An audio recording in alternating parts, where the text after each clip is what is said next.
शुक्र अल्हम्दुलिल्लाह, अल्लाह ताला सब कुछ जानने वाला है और हर शय पर कुदरत रखता है। इसका मतलब ये है कि अल्लाह ताला आपकी आरजुओं से वाकिफ़ है और वो इन्हें पूरा करने पर भी कुदरत रखता है।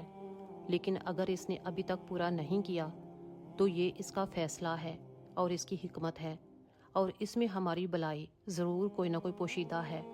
हो सकता है कि अल्लाह ताला हमें नुकसान से बचाना चाहते हों।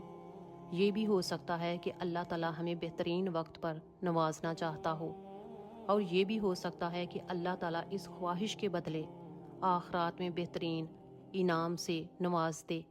तो प्यारे बहन भाइयों, एक मोमिन शख्स के लिए इत्मीनान ही है कि अल्लाह ताला पर उम्मीद रहे और मुतमिन रहे और रब के हर फैसले पर कहे अल्हम्दुलिल्लाह या रब्बुल आलमीन।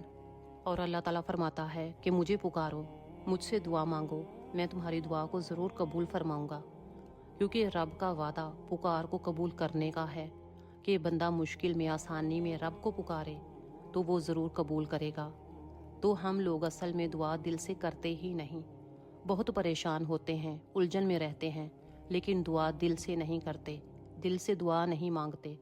तो लिहाजा दिल से दुआ करें, यकीन और तवक्कुल के साथ दुआ मांगें।